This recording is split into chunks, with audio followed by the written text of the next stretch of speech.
So I woke up this morning super excited to film part 2 of my journey through cancer, leukemia version. And yesterday I didn't expect to get emotional at all. It was just, talking about the few months leading up to my first round of chemo. But talking about it, I got a little emotional, and I'm not gonna lie, I woke up feeling a little bit better today. And I think it was helpful for me to talk about it, but I'm not quite ready to relive those several months of chemo and the really bad parts, or even talking about post chemo because it was tough. It was tough. You know how people talk about how cancer is bad? It's terrible. But honestly, cancer, for me, the leukemia, it was a cold. It was a cold. Chemo was the beast. Chemo is what almost killed me lots of times. So I thought it would be nice to talk about what I wish if I would have known. And I don't think someone should watch this video and think, this is how I should do it. This is what I need. Because everyone's cancer and chemo story is their own, right? Like, they're not going to be the same no matter what. Like, even if you're put on the same regimen and you're a different person, it's your own journey. You've got to do what's for you. But for me, I want to talk about what helped me. And the first thing, like, I really remember in one of my rooms was looking up at the wall, and there was a sign that said, like, you're your best advocate. And at the time, I was like, isn't it my doctors and my nurses that would be my best advocate? Like, they're there to keep me alive, right? Um, Turns out, though, that sign was right. So 2020, I had a little lump, just a little lump, right? I went to the doctor after I watched, I don't remember the name of the show, but they were doing body art spray painting on people, and, you'd get voted off the show. And they had an episode of breast cancer survivors, and I remember watching it, and I was just like, maybe I should go get this checked out. My doctor said, don't worry about it, it's fine. It's just dense tissue. I remember that sign, and I was like, I'll sleep a lot better if I can just get a mammogram. Good thing I did, because it was tiny. The cancer was tiny. It had nothing to even do with the lump. I wasn't at a greater risk than anyone.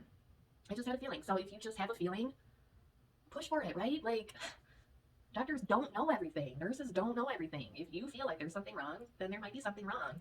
And you should keep pushing until you figure it out. And and I remember, so one of the times when my doctors walked in, I was neutropenic, which meant that I had no immune system. I had no neutrophils that could fight off any kind of an infection. And my doctor came in, and every time they'd walk in, they'd squirt themselves with the hand sanitizer. And he didn't. This one time, he did not. And I looked up at the sign and I asked him, like, hey, did you remember? And he was like, oh my gosh, no, I totally forgot. Thank you so much for reminding me. It probably wouldn't have been, I'm not going to say it probably wouldn't have been an issue, because I got the most random infections, and infections spread really hard in hospitals. So, it could have been like a major thing. Just one little thing like that. That could have, if he had something on his hands, it could have killed me. So just speaking up for yourself. Gosh, I'm so happy every time that I've spoken up for myself with a doctor. Um, I was having a very tough time with the chemo. After every round of chemo, I'd end up back in the hospital with an infection. And I brought this up to my doctor, and he said there had actually been studies showing that maybe the amount of chemo we're giving could be too much chemo. So eventually, after the first round, and after, I believe, one of the consolidation rounds of, like 3 days of chemo or 4 days of chemo, they actually lowered it, right? And I was kind of a pro. Like, I remember them coming in and announcing, this is what we're going to do. And, and I remember asking them once, right before they started, I was like, and I just want to make sure. My doctor said that he was going to dial back the chemo. Is that in the computer? And she said, no, it's not. So she called them and they got to figure it out. But little stupid things that you don't think, should I bring this up or should I not bring it up? I'm very happy that I've brought it up, because little things when you're going through that literally can kill you. So I just, if you have a feeling, bring it up. And maybe bring it up another time or two until someone legit looks into your concern, right? I would write down questions. So they'd just come talk at me, and I don't know what any of this stuff means, right? Like, I'm not the one that went to school for this. So they'd come in and talk, use big words that I didn't really know. And then they would ask me, do you have any questions? Like, no, I'm still trying to wrap my head around this. So eventually I got a notebook, and I would write down my questions after the doctors left. And that was super helpful, because seeing things keeps it in my head a lot longer. There was also, when I was going through, the first month, I don't remember days. I don't remember weeks. I don't remember much. I was so sick, and it was all just kind of a whirlwind of everything hitting me. So writing down your questions and actually going over it with your doctor and writing down the answers, or using your phone, which I did a few times, and playing it for the doctors. These are the questions that I have. Writing down the answers was super helpful. Plus, then if, like, my family wasn't always there, so a doctor would come in and talk at me about something, and then my mom or my dad or someone would come in and ask me questions later, and I'm like, okay, hang on, let me look at my book, and then, okay, there's the answer. Because the doctors are only there for a certain amount of time during the day, right? Like, they're not available to you 24/7. And the nurses are, but getting it directly from the doctor, sometimes they give out different answers. So, or even using those questions and answers and talking about it with the nurse and trying to get a, like, different perspective. And don't be afraid to ask about anything, or don't be embarrassed about what you're going through. Like with me, so many embarrassing health issues. And I tried so hard to like, I don't want to bring it up because it's embarrassing. Like, those are things that they legit need to know. Like, those can point them into different directions on your treatment, right? So don't be embarrassed about any of it. I did have a hot doctor. I was involved in one of the rotations. And I would ask the nurse if she could look at a certain health issue with me every day before the hot doctor got there, because I knew I had to bring it up, but I didn't want him to be involved because there were not that many hot doctors, but there was one. Another thing that helped me survive chemo, hands down, support. I like was telling my mom the other day, I don't think I would have survived like without you. She's like, no, you were strong, and you had your baby to think about. Like, but I can't talk to my baby about what I'm going through. My baby has no idea what I'm going through. And it was nice to have someone who knew me and who knew like my sense of humor and was able to like keep me lighthearted, I guess, about everything. And just knowing that there's someone else there for me, people that would have been upset if I would have died. Like, I need to get through this for them. And people always tell me like, you stay positive, you had a good attitude through the whole thing. Like, no, I didn't. There's lots of days that I just accepted that it might be my last day. And I just need to sit here and let the doctors do what they're supposed to do. I just need to lay here and take it. And I would. I just laid there and I'm like, you know what? I can't do anything. Like, if I can't get out of bed today, I'm not going to get out of bed. And that was fine for me. Like, the nurses, you're not going to survive this if you're not able to get out of bed, if you're not able to eat. You know what? Sometimes it's too much what they want you to go through because they've never been there. So I just lay there and take it. Like, you know what? No. No, I'm not getting out of bed because I can't stop throwing up. I'm not going to try to eat because every time I even think about eating, I just puke. You don't always have to be positive. I accepted death several times. Like, if it happens, it happens. There's nothing I can do about it, right? So when people are like, you need to have positive attitude, you need to stay strong. Like, no, you don't. You do what you need to do to get through the day, right? I'll say it was helpful to learn my nurses' names and figure out their rotations. Which, when you're in the hospital for more than a few days, it's pretty easy to pick up on, but knowing their names and trying to be like their favorite so that they give you the special treatment was super helpful for me. And having something physical there that brought me comfort. I know. I was 30 and I had asked if my ex would go grab my baby blanket for me because I just wanted my baby blanket. It's so helpful. My sister got me a stuffed animal giraffe that I named Ahmed, and having those little things helped me so much. And it's okay to feel things. I was angry at the world for so long, and that was okay. That helped me. Just get it out and not keep it buried within you, festering. And sometimes the hospital is going to turn into your new home. So I would try to keep things there that would bring me comfort, like walls of pictures of my baby, because I just wanted to be with him, right? And after all of my cancers, I watched an amazing show on Netflix called Surviving Death. Such a good show. Such a good show. Like, they were talking about like how your body can heal itself, right? I remember thinking, watching the chemo go into my pig life. I remember watching it and just picturing this little, I will have to show you guys a drawing of this. Look, I kind of want to get him tattooed. He's like a little pink blob with this big old mustache and the aviator sunglasses. No legs, right? It's just a blob. But, he can have little arms. And I would just picture him, right? Like killing these stupid cancer cells. And I really feel like that's what helped me get in remission so soon. In the back of my mind, just knowing, I know that this is going to work. If I can survive this day, we'll worry about tomorrow another day. But right now, I know that little guy's in there doing construction and like my veins. If possible, before you start chemo, go outside and feel, just feel the wind in your hair, the sun shining on you. That was the biggest thing that I missed so bad during treatment, like, because I lost my hair. I just want to feel wind going through my hair. I want to feel the sun beating down and warming up my hair. I didn't get that chance. So if you have a chance, things that you don't think is a big deal, it's a big deal when you can't do it anymore, right?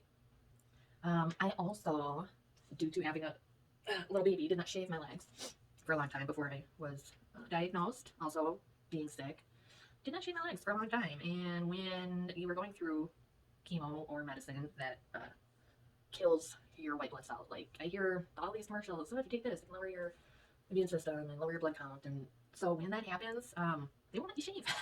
They will not let you shave. And I thought, the chemo, it'll take out my leg hair. Nope, it did not happen. I remember my ex walked by and said, "Oh, I thought there was a guy in here because your legs hairy." It's like, yeah, yeah, because they're like that. Another thing that they won't allow you to do is clip your nails because you might overclip and bleed, and when you don't have any platelets, you won't stop bleeding. So shave and clip your nails. A big thing, like, don't be a dick. You experience your emotions and you can tell people about it, but you don't have to be a dick to people. I remember my ex's dad, when a different ex, he had cancer, and I just remember he was kind of a dick to the nurses. Like, they're here to take care of you. Don't do that. The hospital did have Ensure on the menu, which was nice because, I couldn't eat, but they also have like a Protein Plus, which was a lot more beneficial for me because, again, it had been days, weeks without me being able to hold anything down. So I checked the menu.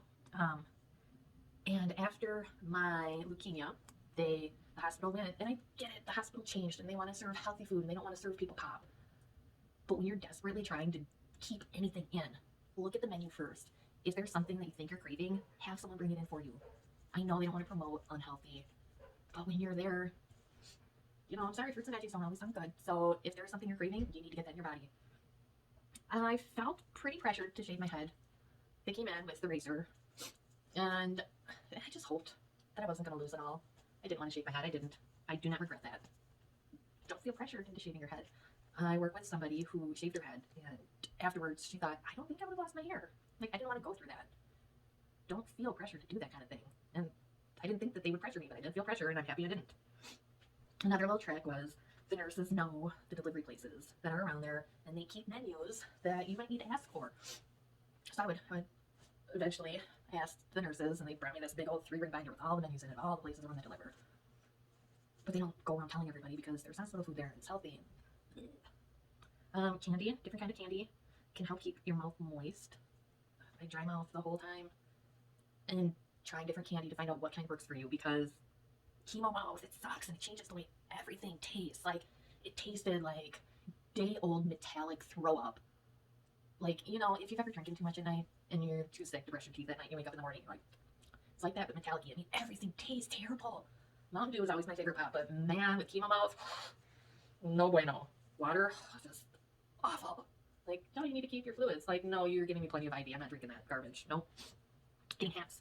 Lots of hats. Lots of hats. Wigs, I went through this during summer. So hot. Wigs are so hot, and they don't stay on very well. But hats were perfect for me. I tried everything for my nauseousness. Nothing helped even a little bit. I was so, every second I was awake, just puking. So don't think, like, I tried everything. Go ahead, try everything. If there's anything that'll help you even a little bit, do it, man. Because I tried everything. The little, like, the boat things that you wear on your wrist, nothing. The little stickers, nothing. None of the medicine worked. Just had to get through it. Yeah. Now this is like the big thing that I do recommend that everyone do is get a hospital go bag. Is what I called it. So to treat myself, I bought myself a cute little backpack because I would end up with infections and I have to go to the hospital right away. And the few things that I would recommend keeping in this go bag, because I would use it not only for my infection stays, my chemo stays, when I was going through the transfusions, I would go to the transfusion center and spend half my day there. I would always need stuff, right? A nail file, because again, they won't let you clip your nails. A nail file, especially if you get like those stupid hangnails. Pajamas, specifically like pants, long sleeve, because it gets cold there. It gets so cold there. Socks. I will also say, asking a nurse for a fan at night, because they got those stupid clocks, right? You can just hear it every second. You can ask them for a fan though, and usually they have some. Super helpful. All right, so grabbing nail file, pajama socks, phone charger, an extra one. If you do ever forget it, ask the nurses, because people forget their phone chargers there all the time and they keep them. Cash is super important for running up and getting something out of the cafeteria or something. If the hospital menu is not always amazing, it was the food at the end of it was fine. Coloring books and pens, super helpful for me after my initial visit.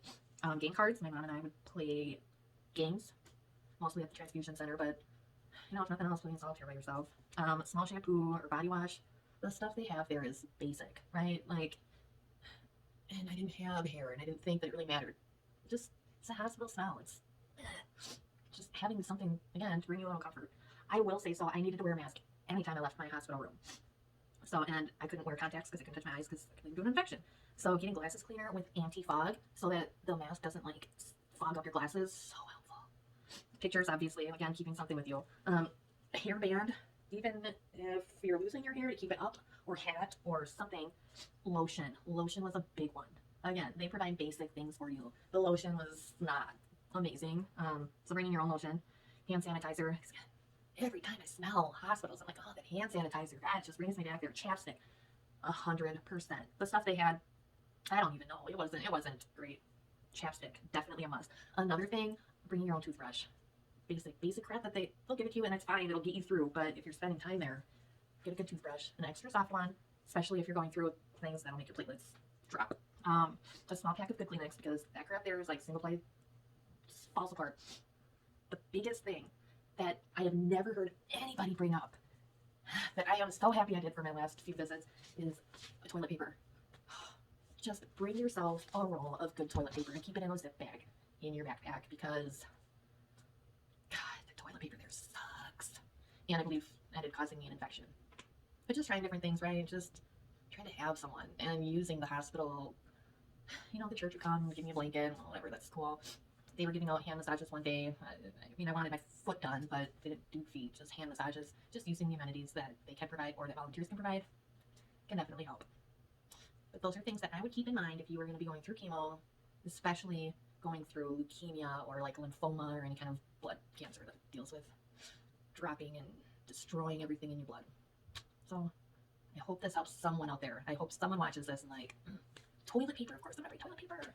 What a genius idea. Yes, you're welcome. Bring toilet paper for sure. And chapstick and lotion because those were like the three things that I will not go through that.